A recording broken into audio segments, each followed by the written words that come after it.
All right, here is another great one. We recorded this one in Brooklyn. Thank you, New York City, for showing up. We had 2 tour stops scheduled this year. Less is now tour stops, one in Manhattan, one in Brooklyn. They both sold out really quickly, and so we added a second Brooklyn date, and that's the one you're about to hear right now, live in front of a crowd in Brooklyn. It was actually our first time that we'd ever done a tour stop in Brooklyn, and we ended up doing 2. So thank you to everyone who came out. Speaking of tour stops, Ryan and I are hitting the road once again. You probably heard that we're coming to Australia and New Zealand in March of 2018. And the good news is the response has been so positive, so overwhelming that we had to add some more dates. So we're coming to Brisbane, we're coming to Sydney. Those are almost sold out already, and we just announced the dates. So get your tickets to those while you can. We're also coming to Auckland and Melbourne. Actually, our Melbourne stop sold out within a few days, and so we added a second Melbourne stop. And then we heard you loud and clear. We're coming to Perth. We're coming to Adelaide. Tickets to those go on sale this week over at lessisnow.com. If you're on our email list, you'll be the first to know. Actually, if you are a Patreon supporter, you can already get tickets because the pre-sale is already available. So if you want to become a Patreon supporter or if you're already a Patreon supporter, they're going on pre-sale right now for all of those new dates over in Australia. And other dates, we're finishing the year here in North America. We're coming to Tennessee and Washington, D.C. this week. Those dates are already sold out, so you can't get tickets to those, but you can get tickets to Georgia and Florida. We're coming to Atlanta, and a few tickets left there. And Tampa, that one actually sold out, but then we found a bigger theater, so get your tickets there while you can if you're interested to see us in Florida. And then we're finishing the year in Michigan and in Wisconsin. We've been told it's going to be cold in the Midwest, the upper Midwest. And so we're coming to bring minimalism to warm things up a little bit. And then we're starting next year with a charity event. Las Vegas, January 14th, House of Blues. You can get your tickets now over at lessisnow.com for Las Vegas or any of the other events I mentioned. The Las Vegas event, actually, we're donating 100% of the profits from that to help out with the Las Vegas Victims Fund. There was a terrible tragedy that happened there recently with the mass shooting, and we wanted to find a way to give back. I don't think that Ryan and I could change the world, but I do think we can help whenever we can, and so we're going to give back. So if you want to come out, it's a long holiday weekend. You can grab your tickets, lessisnow.com. Also, and by the way, I just want to say thanks real quick before we jump into this episode. I'm back in Missoula, Montana for just a couple days, and I was searching around for a place to record this podcast intro, and there's a coffee shop I come to all the time. I write and I edit here, and I spent all kinds of time at Zootown. That's the name of the coffee shop. They have great coffee, and who knew they had a recording studio in their basement? So thank you to Zootown for hooking us up. Me and Podcast Sean are down here right now just recording this intro. And so I just want to say thanks to them. If you're in Montana, especially if you're in Missoula and you're looking for an outstanding cup of coffee, Zootown is the place to go. All right, and that is it for now. Please enjoy this episode of the Minimalists podcast.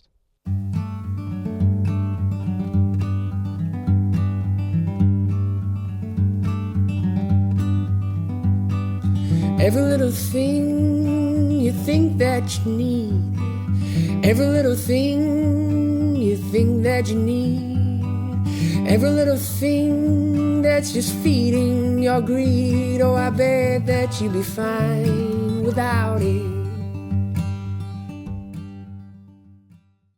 Live from the Bell House Theater, my name is Joshua Fields Milburn. And I am Ryan Nicodemus, and together we are the Minimalists live in Brooklyn.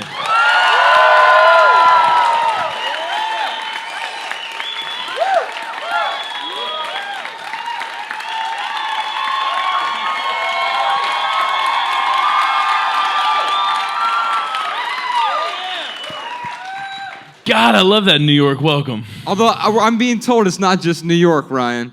I'm being told that there are some people from Connecticut in the house tonight. Yeah. I'm also being told that New Jersey is in the house tonight.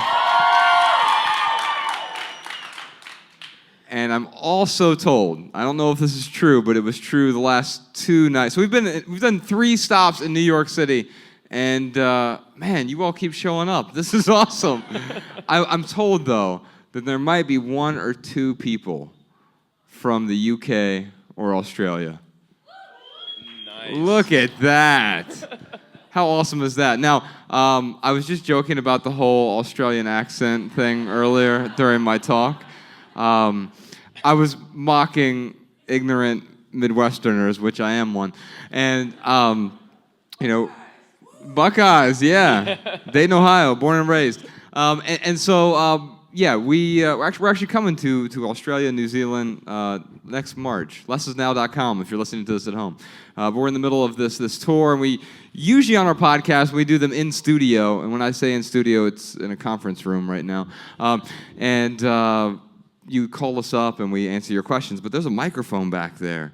And so you can congregate toward that microphone. We'll get to at least 5 questions. I can promise you that. And if we have time for more, then I'll see what we can do. But we'll start with 5 questions. And we have a little special treat for you later in the show as well. So someone has broken the seal already. Howdy, what's your name? Hi guys, my name is Stephanie. Hey Stephanie, we met on the street earlier. Before. Yes. You can get closer to that mic. Closer to the mic. And can I get a little of the audience mic in the monitor, please? Okay, so my name is Stephanie, and it's surreal to me that you are here in Brooklyn right now. I've been following you guys since about January of this year. Wow. So my question for you is a little bit loaded, but I'm wondering, when do you enjoy it? So to kind of preface the question, currently I'm going through a lot of major events in my life. I am having a lot of company come visit me for the next couple of weeks. I am starting a new job. I quit my corporate job to start into a smaller company in my first Congratulations. 2 weeks off of starting. That's awesome. This Monday. And then also I'm making the move back to Manhattan from Brooklyn and adding a roommate to my life. And I'm super excited about all of these things, but it really stood out to me when my supervisor asked, are you excited about your new job? You seemed a lot more excited to move up here and take a lateral move within Bank of America than you are about a new, smaller company where you're making more money and just going to be happier overall.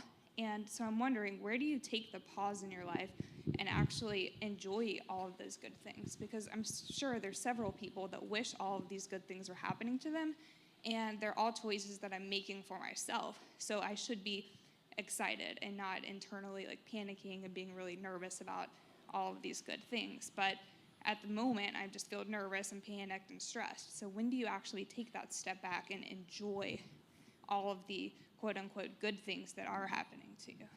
Sure. I think a few things here. First off, you might not be as nervous as you think. You might actually be excited, and you're mistaking one for the other.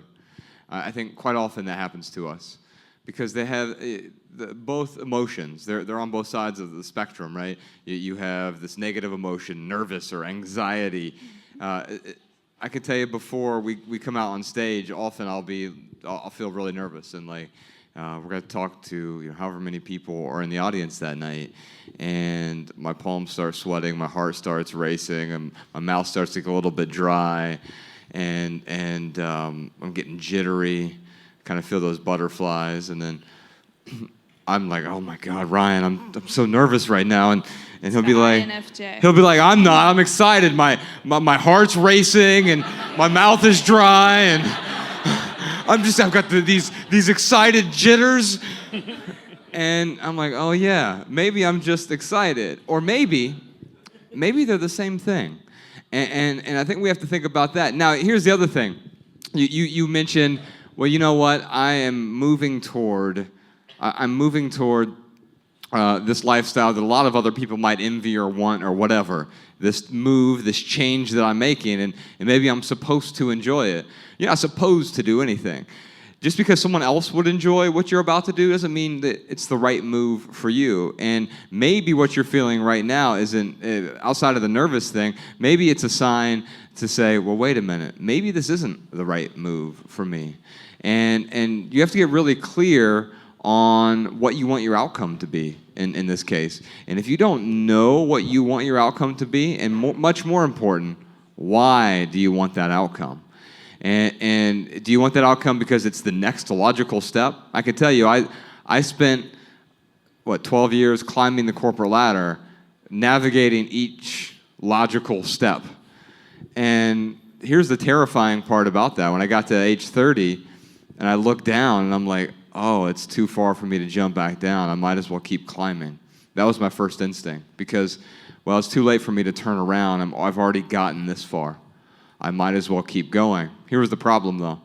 I started to see the guys that I emulated, the guys who I wanted to be like. I aspired to live like these guys, the CEOs, CFOs, COOs. And it's not that they were bad people, but the closer I got to them, I started to notice they were miserable. Some of them were on, the third marriage and their second heart attack. And I realized that if I worked my butt off for the next 15 or 20 years, maybe I could be just like them. And that didn't seem like the path that I wanted to go down. And so I decided to jump off that ladder. And man, that was terrifying. But continuing to ascend seemed a bit more terrifying to me. Can I ask you, what makes you feel nervous? Like, what kind of thoughts go through I'm just curious. I think I'm nervous for failure with my new company. I've been at the same company since I graduated college. So I'm nervous for, being successful and being a contributor to my new team successfully. I'm worried about that. And then I haven't had a roommate since college either. I'm very introverted. I'm really good with people when I have my alone time as well. But coming home, I never had the desire to come home and chat about my day with someone. I text my friends about that. And so, I don't know, that all of the things that could come up with roommate battles, kind of are horrifying me. So I'm sorry, is it a roommate or is this a significant other? It's a roommate. Okay. Yeah. Well, the good news is you don't owe your roommate anything except for half of the rent and utilities. You definitely don't owe him to talk about your day at the end of the day. So it's change is what is making you nervous. And the word that stuck out to me was you're scared of failure, which that is certainly something that we all, I think, get nervous about when a change is happening. Like there's a change happening, and it might not be a better change. Man, I got good news and bad news for you. I'll give you the bad news first. You're going to fail at some point in your life between now and the end of it. All of us here will fail at some point between now and the end of our lives. And maybe I got good news and good news, because knowing that and accepting that and embracing the fact that, you're not going to be perfect and there are going to be some things that you're probably going to have to work out might actually help you prepare a little bit more. In fact, I think anxiety or excitement, I think both are a way to prepare yourself for what's to come. So accept the fact that, it's not going to be perfect, but if you are learning from those failures and you're putting your best foot forward, if you can go home at the end of your work day and look in the mirror and say, you know what, I did everything I could.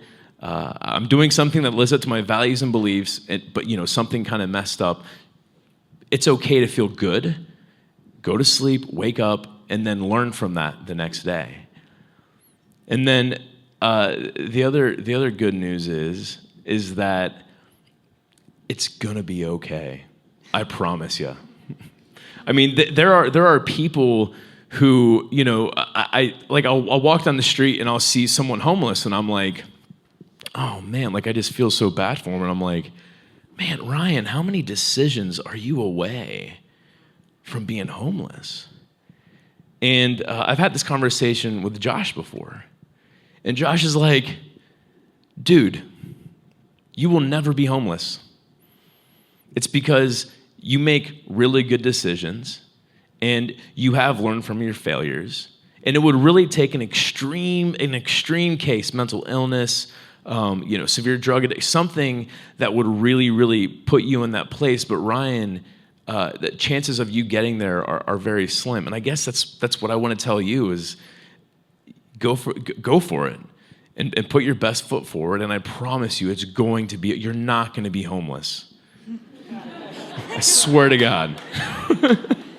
Yeah, I think it's important to ask a similar question there, because I mean, and obviously homelessness is a huge problem, and it's something that we need to do a better job addressing societally and also from a government perspective, but being able to contribute in some way. And there are ways where like with what's going on in Houston right now, I mean, there's huge. In fact, a couple nights ago in Philadelphia, I talked about this on the bonus podcast we recorded yesterday, but since we're doing a normal podcast, I feel good about talking about it again. We had a couple come up to us. You know, in my talk, I talk about how you could rent a dumpster and throw all your shit in it and still be miserable. We had a couple in Philadelphia come up and say, you know what, we didn't listen to that advice. We just got a dumpster and started putting a lot of our stuff in it.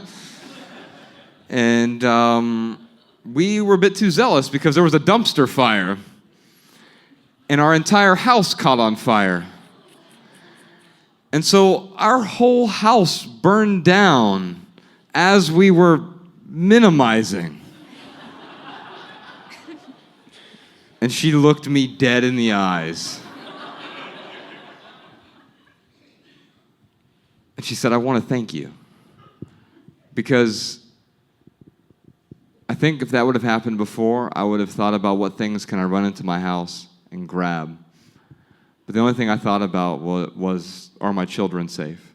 Because as long as my children are safe, everything's going to be okay. And so I like to flip that on its head sometimes. Sometimes I'll ask myself, we hear this question all the time, like, what's the worst that could happen? Well, sometimes the answer is some really terrible shit could happen. What's the worst that happen if you drive 140 miles an hour down the highway? Well, you might die, right? What's the worst that happen if you sleep around and have unprotected sex with hundreds of people? Well, I think we know. And so the truth is, if we're not being safe and really bad decisions that we're making, yeah, some bad shit can happen. But I also like to ask the other question, because the worst that can happen a lot of the time is, well, I might find another job. Okay, that doesn't sound that bad. Or you know, the worst that could happen is usually not that bad at all. But the other side is, when I make a change in my life, what's the best that can happen? And then I start thinking about all the possibilities. And that's when change doesn't make me nervous. That's when change makes me excited. Thanks for your question. Thank you.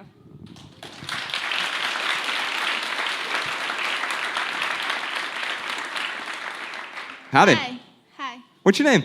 Melissa. I'm from Mexico City. We are from Mexico City. You're from Mexico City? Yes. Welcome. Nice. Wow. Thanks for coming out. Thank you. Well, we've been living here for 1 year. Well, and my question goes, like, in situations where your values, like, merge and kind of, like, I don't know, like, they have problems between them, like, in this month, my best friend's father died, and then the quakes, and it's difficult being here. But I don't know why I'm getting so emotional. But to go there, I will have to go into that, you know. So I didn't do it, but and many situations where your values like crash. Maybe that's the word. Yeah, so sometimes our values are opposing values. Is that what you're saying? Not really. Like, what do you put first? Like your personal growth and your professional growth, or your relationship with your best friend, or your family that is suffering right now? Yeah. So where do you start? What are the most important values? If you feel like your values have collapsed, or that your priorities are out of order, or you feel like you're not living up to what your values are, sometimes because of a situation that's outside of your control, right? Yes. Yeah. So I can give you a personal example. So Ryan and I, in our first book, it was a book called Minimalism, Live a Meaningful Life. We wrote about the 5 foundational values, or health, relationships, passion or creativity, growth, and contribution. And I think all 5 of these are perspectival, meaning my idea of health is going to be different from Ryan's, it's going to be different from your idea. I think we can agree on some fundamental principles, but ultimately my version of health is going to look different necessarily. And I've had a lot of health problems over the last 2 years. In fact, about a year ago, next month, we stopped doing the podcast altogether. There was a point where I updated my will because I thought I was dying a year ago. And I'm like, well, I might as well get ready for this. Like, I don't know where it's going, but I got to a point where I had really bad memory loss, like short-term memory loss in particular.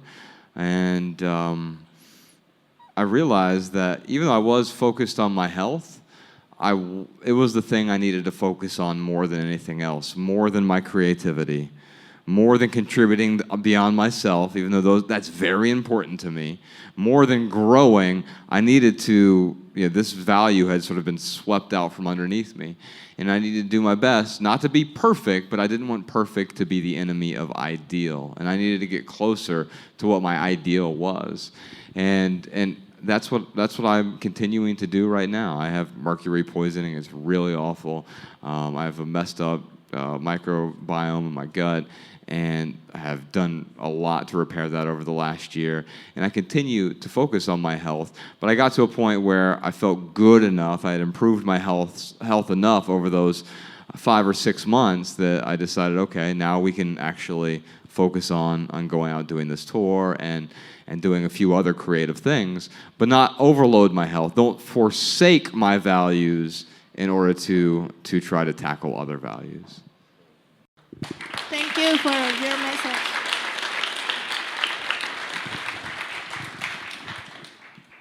Howdy. Hi, my name's Monique. Hey, Monique. Hello. Where are you from? My hometown's Omaha, Nebraska. Welcome. Thank you. It's a hell of a drive. Or a I'm great just flight. Yeah, I'm just kidding. So my question is, I wrote mine down. Well, just backstory, my husband and I felt like we were living the quintessential American dream. And then we watched... I'm so sorry. We watched your documentary over the summer, and then we woke up. And so we, got to donating and getting rid of things, and then you realize you're left with this massive house that's empty. Yeah. So, notably there are less boxes coming to the house, which is great. But at the same time, my question is, how does minimalism become more contagious, especially when it comes to real estate and development? And then even beyond that, the community that you're in, how does it become bigger than just, this is the information I know, I'm stuck in this big house? How does it go forward with real estate, community, and a bigger map?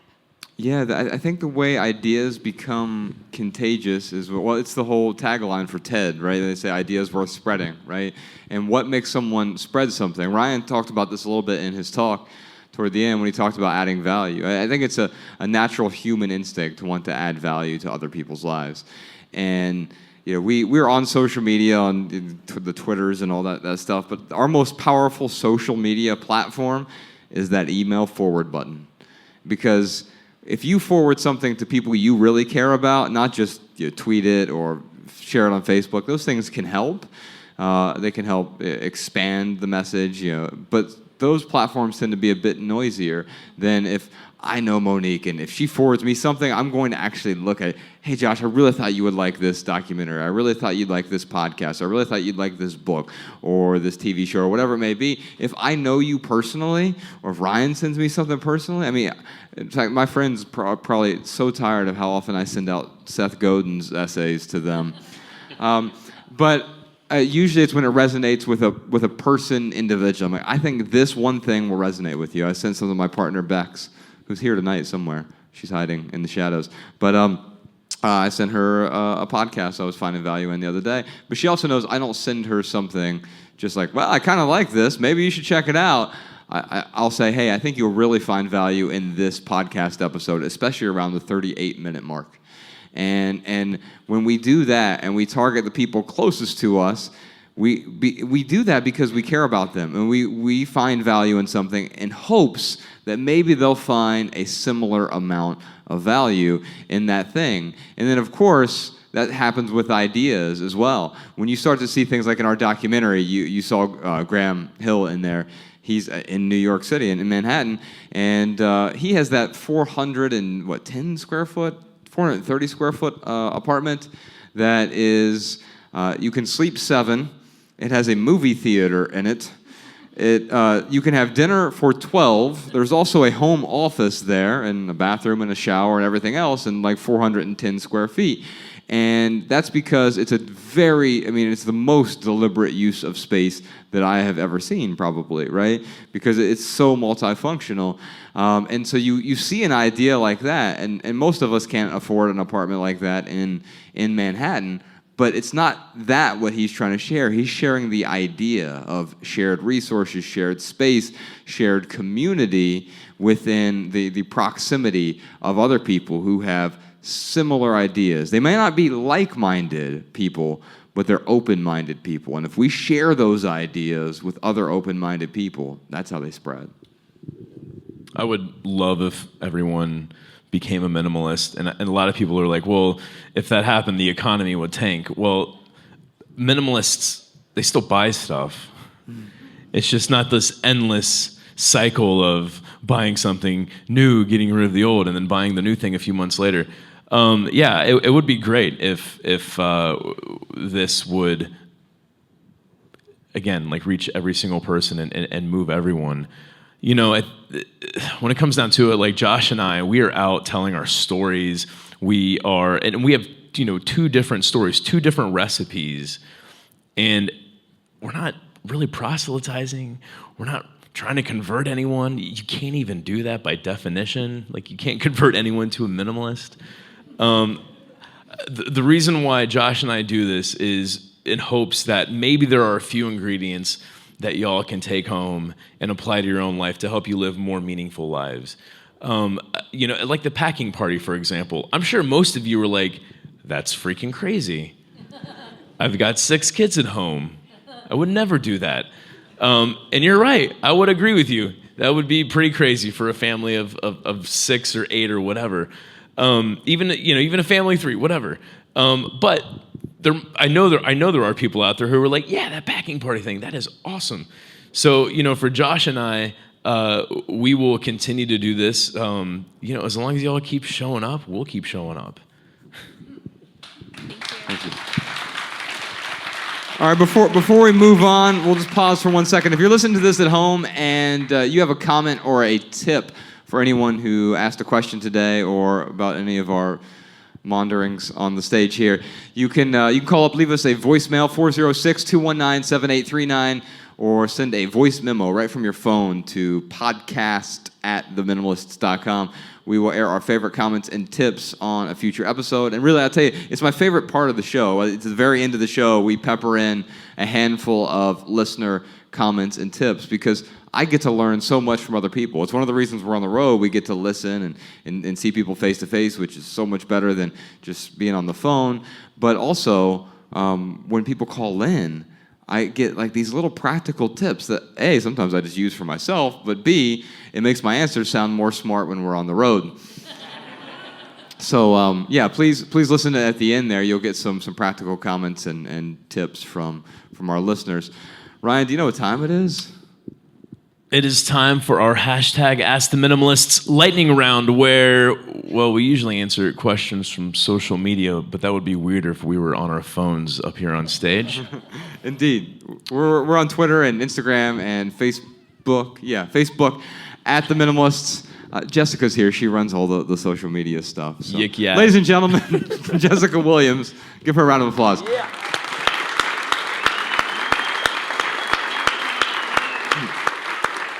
What's really nice about that is she helps curate some of the articles and things that we share. Ryan and I still have the opportunity to interact with everyone online and respond to comments when we want to and stuff like that. But she curates a lot of things that we hope will add value to your lives on those platforms, but also allows us to interact with you as well. And so during this segment, this is where Ryan and I usually try to answer your question with a short, shareable, less than 140-character response, something tweetable. We call them minimal maxims, by the way. We just started a website called minimalmaxims.com, and it has just hundreds, if not over 1,000 of our quotes at this point from the podcast and books and other stuff. And the problem is we don't have a week to craft an answer for you, so we'll maunder up here a little bit, ramble on, until we can come up with a pithy answer to to satisfy you that you all can share a tweet. By the way, Jess tends to live tweet this whole event from our account. If you look at that hashtag, Less Is Now, which is the name of the tour, you can also share your photos and quotes from the night. We'll repost some of our favorites with hashtag Less Is Now. Howdy, what's your name? Hi, my name is Joy. Hey, Joy. Hi. So my question for you is, what do you need to believe in as a baseline for minimalism to work? So what I mean by that is, do you need to have the right to, say, healthcare for you to think, well, I don't need to climb this corporate ladder because I don't need to have a lot of savings in the event that I have a healthcare issue? Or do you need to believe that there's a right or an ability to access, say, education down the road in the event that you want to, for your children, for example, to give them a better life so that you don't abandon their future in your pursuit of minimalism? How do you think about what's the baseline that's needed? I think my pithy answer is something like minimalism is apolitical. And that's been the really nice thing for me. And I'd say for me and Ryan, we have just different personalities. I'm an INTJ, he's an ENFP, for those of you who are familiar with Myers-Briggs. Which we're like exact opposites, like yin and yang. But we also have, even though we have different personalities, we have different beliefs, interests, desires. One of us is always on time, one of us isn't. And also, we have different religious beliefs. We have different political beliefs. We voted for 2 different people in the last election.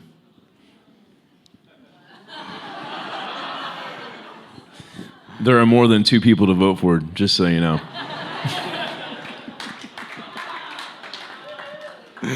And that's been the really nice thing for me. So when it comes to discussing rights, I think we start to get into the political realm. And I don't mean political in the original sense of the word. If you go back and look at the Latin root of the word politics, it means the community or the art and science of how the people govern themselves.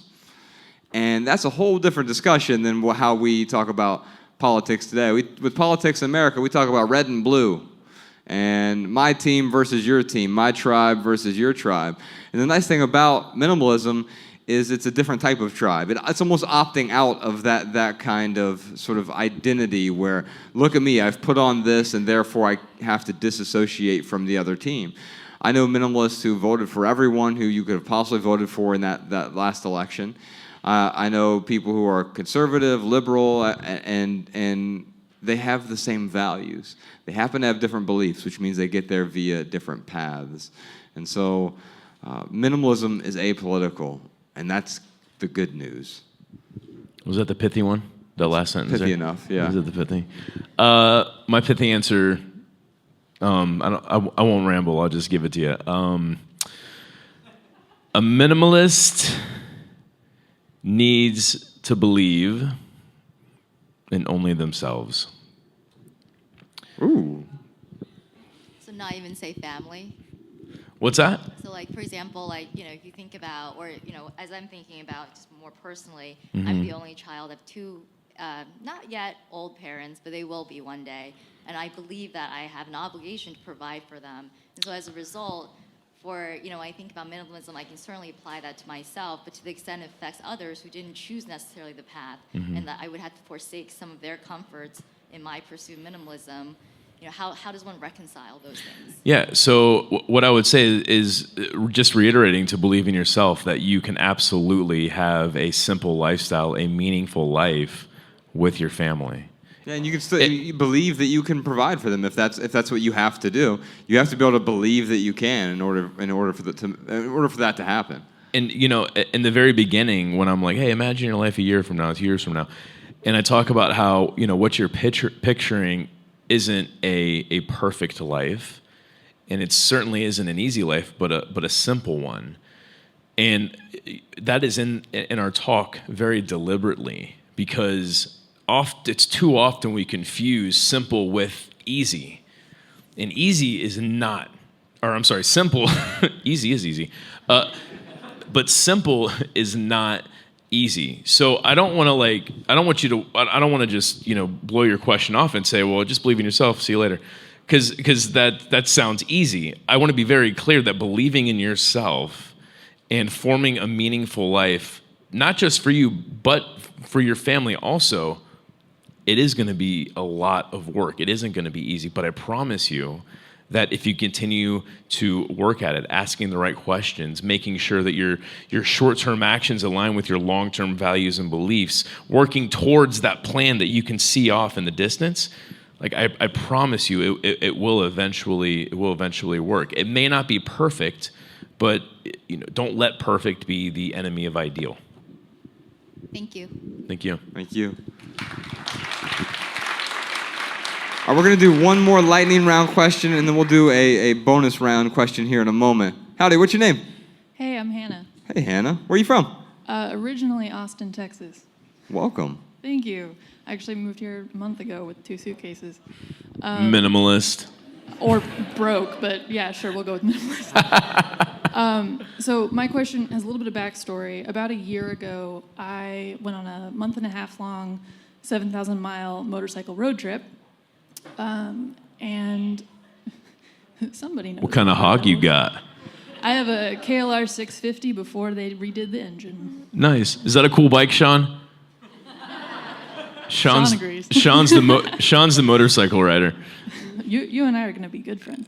So with that trip, you have 2 saddlebags and a backpack, and it was incredible. It was one of the best life decisions I've ever made. But returning to the real world, I was actually relating a lot more with people who had been deployed, which is a weird mentality to join as a civilian. But going with y'all's journey into minimalism, I'm wondering what brought you back to the real world, or what stopped you from just going full hermit and just being I am never returning to this consumer society. Because I remember this moment very strongly in Idaho and being I could just leave. I could just stay on the bike and never come back, and it would be fantastic. And then I did come back because the money ran out, but I'm wondering why you guys came back. My pithy answer is something like, sometimes we have to remove ourselves from the chaos so we can re-enter more deliberately. And I remember when Ryan and I first moved out to Montana, it was 5 years ago. We moved to this cabin in the middle of nowhere. It was super cheap. We found it on Craigslist. It was already furnished. And by furnished, I mean it had a couch and 2 beds. And we started writing a book. And we really did sort of remove ourselves from that. And then we eventually re-injected ourselves into normal life. And I think minimalism is the way that minimalism for me has been the middle ground. It's not being an ascetic or a monk, although we had a monk come up to one of our events recently. He just came there to shame us.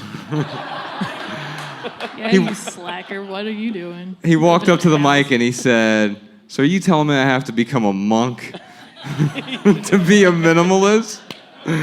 And no, I mean that's the whole point. I mean the monks or ascetics or even people who are really into Stoicism, they will deprive themselves for much longer periods of time than I find necessary. And for me, minimalism wasn't about that. It was about living in a modern day world with the newest problems. I mean, I think this solution we call minimalism now, it's several thousand years old. I hate to break it to you, we didn't invent this. It's old solutions to a new problem, and that new problem is rampant consumerism. And we're using ancient wisdom to face a pretty complex problem and make that complex a bit more simple. I have a pithy answer, but I'm going to preface it a little bit. We met with our tour booking agent. He came to our event last night in Manhattan, and we were talking about the podcast. And I was telling him how, it feels really weird to say, but we have one of the biggest podcasts in the world. That feels really, really weird to say. And he was like, "And you guys aren't doing advertisements?" And I'm like, "No, man." But Ryan, you could use a nice shave right now. I could. Have you thought about Does anyone get razor rash. When's the last time you had a comfortable night's sleep? I'm thinking for just like maybe $1 a week, you could have razors delivered right to your door. And, I'm having this conversation with him, and I was joking around, and I'm like, yeah, I talked to Miliband about selling out, but I just can't get him on board. And, I have, of course, I've thought about this, at some point during this whole journey, and I'm like, man, like Dave Ramsey, he talks about, if you can save up $3 million, this is the perfect amount because you can live off the interest, and the interest gives you so much to live a comfortable life. So, I'm like, okay, well, maybe it's not 6 figures, maybe it's $3 million. But, okay, so let's say that, Josh and I talk him into it. We start selling razors or mattresses or whatever on our podcast. And I can make $3 million and I could put all that in the bank. Then I would be the king of who gives a shit. And that's a problem with me. So, really, really broke or really, really poor, neither of those situations sounds great to me. So here's my pithy answer. In order to live a meaningful life, you have to also contribute meaningful creations. Jess, you're going to have to edit that a little bit. Thank you for your question. Yeah, thanks a lot. We'll move on to the last question in a moment, but first, I got something special for you. We're going to move on to our added value portion of the show. And this is usually where Ryan and I talk about something that has added value to our lives recently. And we've been doing a local flair while we're out on the road, but this one is like a weird kind of local. There is one possession that has added more value to my life over the last 7 years than any other possession. And I'm pretty deliberate about the things that I bring into my life, but also the things that I hold on to. And in our documentary, there was a woman named Juliet Shore, and she said, the problem isn't that we're too materialistic. The problem is that we're not material enough. Or materialist enough, meaning we don't often care about the things we bring into our lives, and we treat a lot of the things like they're disposable, and there's two problems with that. If we're constantly just disposing of everything, we're wasting a lot of money and its impact on the environment and all the problems that come along with that, but then also, we usually don't even get rid of the disposable things. We dispose of it in our attics, closets, basements, spare bedrooms that become storage rooms, and then, of course, the $22 billion storage industry. That's where we're keeping all of these disposable things, as opposed to bringing things into our life that will last a long time and add a lot of value. And, when our documentary came out, something really pissed me off. I got over 1,000 messages via various platforms and email and everywhere else. People ask me, hey, really loved your documentary. Where'd you get that bag that's in the documentary? Where can I buy that bag? And I'm like, oh, that's what you got from the documentary. It's a fucking advertisement for a bag. And like, I didn't even really pay attention that the bag was in there. We were at a hotel room and I was like unpacking. And so I used this bag for the last 7 years, and people started asking me, and every time, at one point I had this like auto text response because they had asked so many times. Unfortunately, the guy who made the bag made it as like an art project and made only 300 of them and stopped making it in 2012 and good luck with your search, I think is what the message basically said.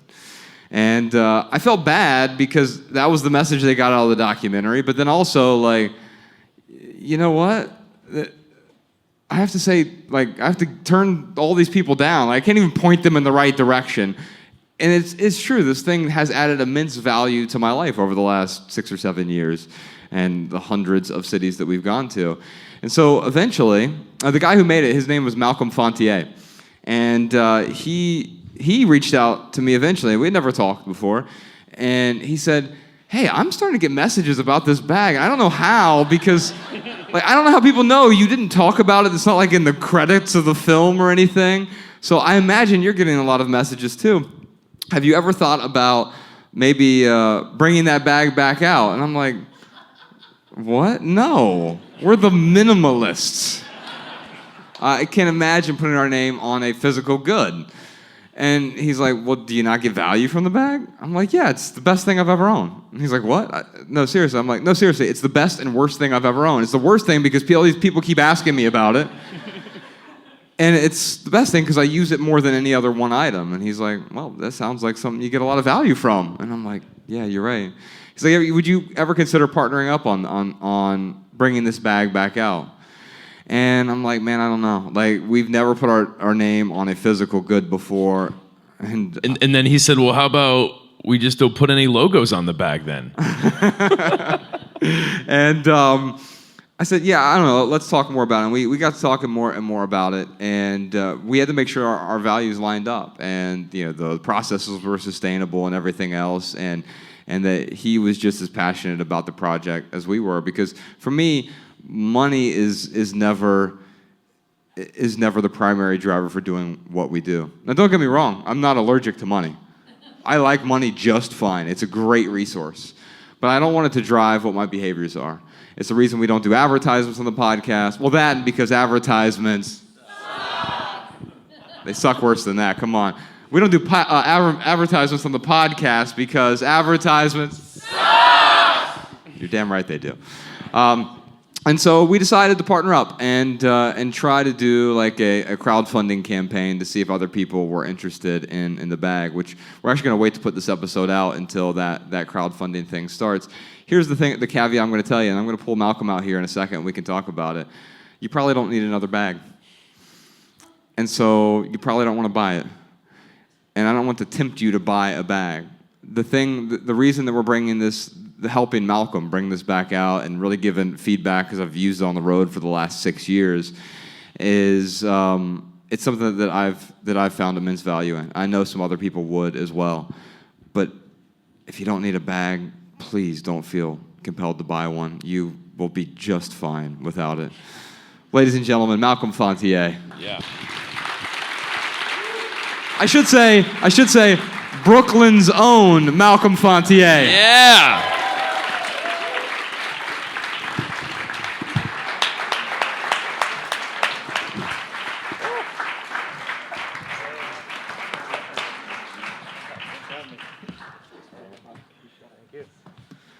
All right. So Malcolm, the first thing is we want to make this bag as cheaply as possible. So what's the cheapest sweatshop we can make this in? There is a sweatshop involved, actually. What? Yeah, there is. Closer. It's actually our own office right now. No, we're working like crazy to get this bag out. But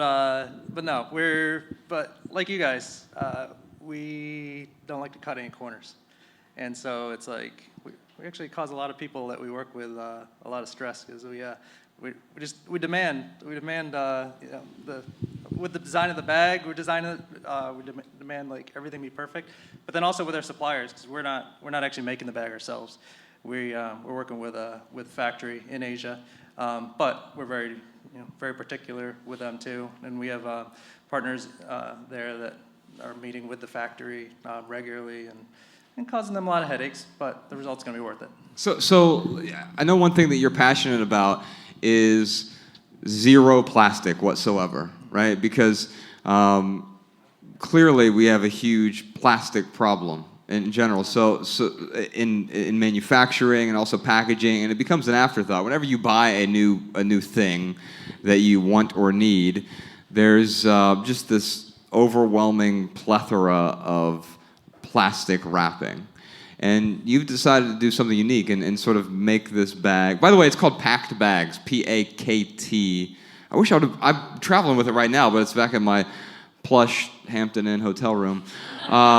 It's, I should have brought it, but if you want to see it, it's just packedbags.com, P-A-K-T bags.com, P-A-K-T bags.com. I'm going to spell it wrong. Anyway, you decided to turn this packed bags experiment into a bit of a, what would you call it, a case study? Yeah, a case study. This project's got a lot of stuff wrapped up into it, which makes it it's a lot of fun. But I'm into environmental stuff. I spend most of my free time outdoors. And before these guys went and used our bag in a movie, threw everything off course. Seriously, it was a total accident. A year ago, the movie went on Netflix last November. Yeah, last December. Yeah. A year ago, if anyone had asked me if I was going to get back into the bag business, I would have been like, no, hell no. Been there, done that. And then the movie came out, and I think we actually connected like in I don't know, shortly after the new year, maybe February or something. But I was actually working on a new venture to reduce the amount of plastic waste that makes it into our oceans. And I was totally set on doing this. So in the beginning, it's funny to hear you say that about the copy and paste response about the bag, because I had my own too. People started asking me. At first, the bag was actually sold, it was about 5 or 6 years ago. We actually stopped selling it. And over the years, a few people have found different videos on YouTube and stuff and asked me about it. But then suddenly last year, it just started picking up. I was like, what's going on here? So I created that auto response and like copy and paste. Sorry, there are none available. And people ask, oh, can I get it and used somewhere? I was like, I don't know where you can do that either. But I was totally set on I was doing this because I was totally focused on working on this new environmental venture to try and fight plastic waste that makes it into our oceans. So I started looking at this project, like, well, maybe there's too much to ignore here, and if I work with these guys, it'll be fun, and it'll free up my time to do some other things. So we came up with a way to continue doing the plastic fighting project while doing this project. So what we're going to do is we're going to use a couple facts here. Single-use plastic makes up like over 30% of all the of plastic produced in the world. But it makes up over 70% of the plastic that makes it into the natural environment and into the oceans. So it's all the plastic that just comes wrapped around the products that we all, the products that we do buy. You buy something and you take it out of the box, and before you get to your actual product, you've got 5 different pieces of plastic sitting there. And that's part of the problem. It's the stuff that we don't even think about. It's that manufacturers don't think about. They just, they design their product and they want it to get to the end user. So what we're doing is using the bag as a case study to show how you can package a product safely and that it'll be delivered in good shape to the end user without any plastic. And we're going to use it. So we'll highlight that. We'll direct people if they receive this product. So did you notice it didn't have any plastic packaging? And they can go to a site to see what packed bags and other companies are doing to help this problem.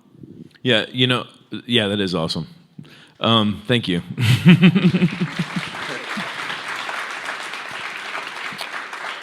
I was going to say another thing that excites me about this bag is the durability. Do you want to talk to that a little bit?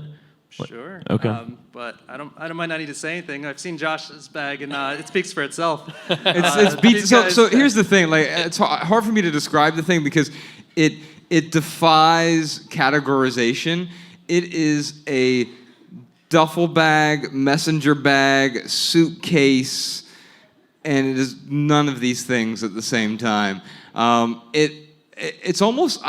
I think the way I originally described it to people who asked me about the bag was somehow Malcolm made a deal with the devil to defy physics because I could fit more stuff in this small bag than I could into a big suitcase that I had. And those suitcases I always had, they were like crazy bulky, and then I started looking for other bags that weren't bulky like that. But they always had like 73 pockets on them, none of which I knew what to do anything with. And so I figured out really, really quickly, like, as soon as I got this, like, you did something special here. And I'm like, I really hope I can beat this up because I'm going to be taking it on the road. And man, I have. Yeah, no, the reason why I bring up the durability is one of my favorite companies is Patagonia because they go out of their way to make great products that are going to last In fact, their what was their advertisement last year? Maybe it was the year before. It was like, hey, here's our new jacket, but you probably don't need to buy this jacket. They encourage people to buy their clothes used and to repair the clothes when they get broken. Yeah, in fact, they have a van that goes around the country and repairs their old clothes. I mean, they'll come to Missoula or wherever sometimes, and they'll repair clothes, and they'll even repair other companies' clothes if you bring it in, if they think that it's repairable. And I think the way they can do that is because their clothes and things are so durable that they don't have to repair them nearly as often as they would the fast fashion kind of places. And now there's on the durability thing. This whole project has actually it's very unique. I'm an industrial designer, and I've designed all types of products before doing the bag. And but there's a typical process to it. You make your prototypes, you test them, you test and see if they're durable enough. Everything seems like it's gonna be tough. What ended up being a little happy accident with this project is the fact that we stopped producing this bag for 5 years. Yet people that had the bags, like these guys, especially Joshua, we're still using this thing. And then little did we know that we were gonna bring it back. It made that period, which we thought was just the end of producing those bags, it turned it into like a 5-year prototyping phase. And so we really getting these bags back and seeing people's bags that have them, that have just been, traveling around the world with them. You get to see the things that did wear out. And so this guy said, it is a durable bag. It's very durable, but inevitably there's certain things that break. Oh yeah, I broke some shit on this bag, and it is cobbled together at this point. And that's like the lessons we learned. Like, hey, you know what? And Malcolm, I think the reason he really wanted to partner with us, he's like, hey, can you just show me all the shit that you broke on this bag? Like the zippers, there were the little pull tabs, and then what are other things that you would change to make it the same bag, but also make it a little bit better so that it continues to function well beyond the 6 or 7 years that I've had it now. Josh, by the way, should have something like DIY master on his resume somewhere too, because it's one of his skills. When he showed me his bag, he's like, "Oh yeah, this broke, and this is what I did to fix it." And I did this, and it's like, that works. That's creative, and most of the hacks look decent. Most of them. But so now getting these bags back. So it's been a cool opportunity to create a new updated version. And one of the things the guys told me early on is when those discussions back and forth about whether or not we were going to collaborate was that if you're going to do this, is we don't want you to change much because the thing is nearly perfect. And that kind of goes against everything that designers are taught. As a designer, you just want to tear everything apart, start over again. I can do this better. But it's a cool set of constraints, and we realize we do have a bag that is nearly perfect, but there's always something that could be changed. So we looked at bags like the ones that these guys carried and Josh's, what had broken on his, and then let's try to make that even stronger. We can sew that differently, so that this bag's still going strong after 5 years. Let's make this next one should be in just as good a shape after 10 years or more, and so that if you're gonna it's not a cheap bag. It's not cheap to make stuff like that. But if you do choose this bag and spend money on it, it should last you. Yeah, and that was the other thing too. Make sure it's not crazy expensive either, because the markup from manufacturing to this to the retail price will not end up being really expensive. But also a large chunk of some of the profits we're going to go back into the organization, the Sea Hive organization that Malcolm is working with to help fight with the plastic in the oceans as well. So I think the nice thing is we can also do something good with a manufactured good that is deliberate. And all that said, before I wrap this up here, you probably don't need another bag. And so you don't have to buy it. If you're interested in finding more out about the bag, it's packedbags.com, paktbags.com. It's on all the social medias. You can see pictures and all that fun stuff as well. Malcolm, thank you for doing what you do. Thank you for being deliberate, Thanks so much, brother. man. I really appreciate Thank you, guys. I'll give you another idea. Thanks, guys.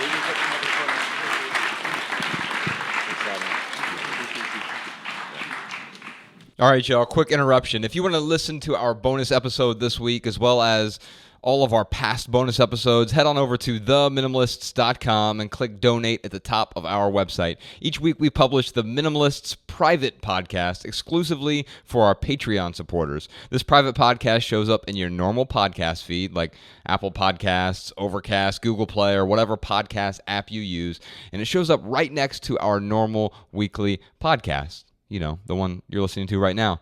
And being a Patreon supporter also gets you first access to the best tickets to all of our live events, as well as access to our monthly private live stream video, which is called Ask the Minimalists Anything.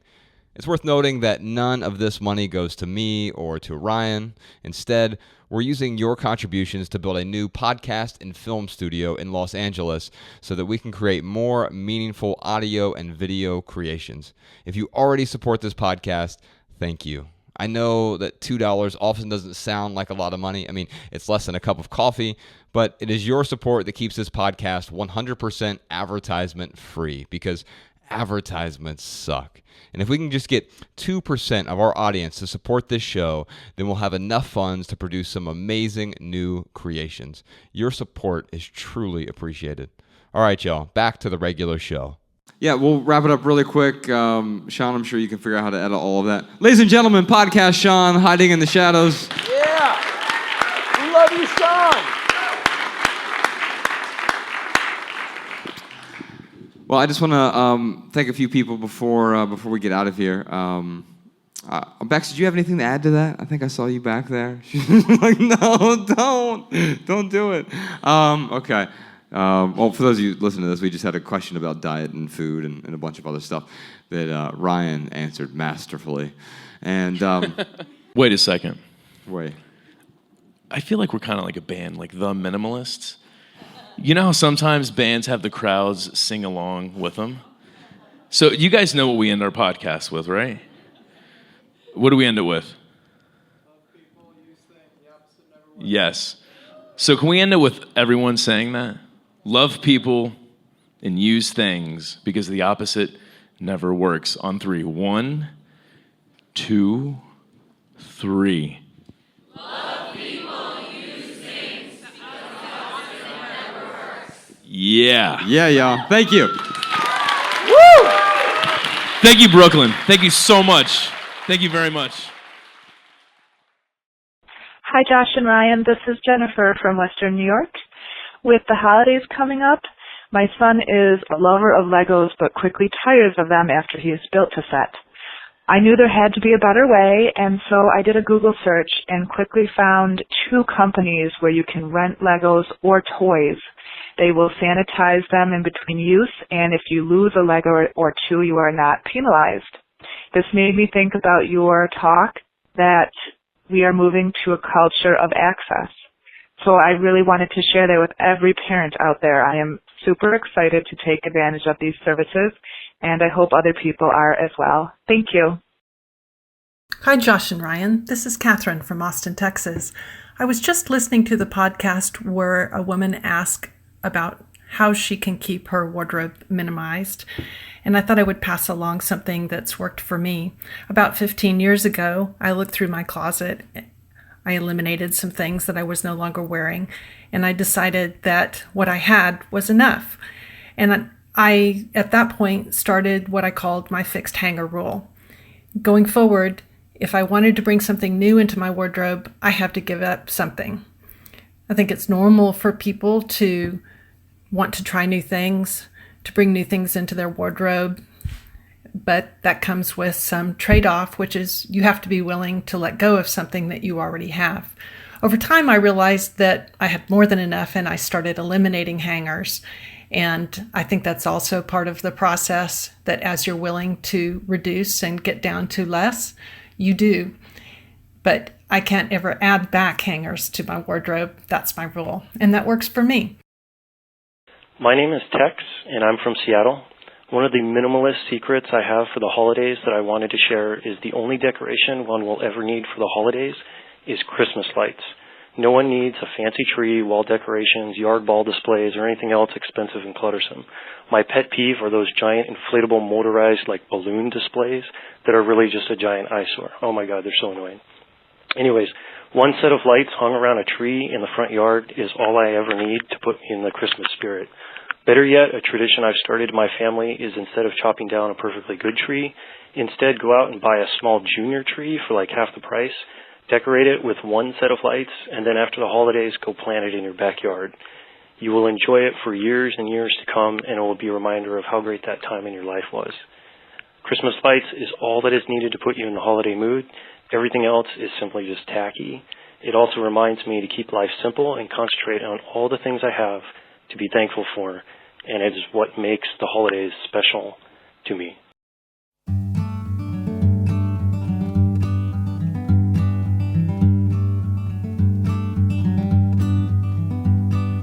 Every little thing you think that you need, every little thing you think that you need, every little thing that's just feeding your greed. Oh, I bet that you'd be fine without it. Every little thing that you gotta have, every little thing that you gotta have, you gotta reach for, and you gotta grab. Oh, I bet that you'd be fine without it. So tear your eyes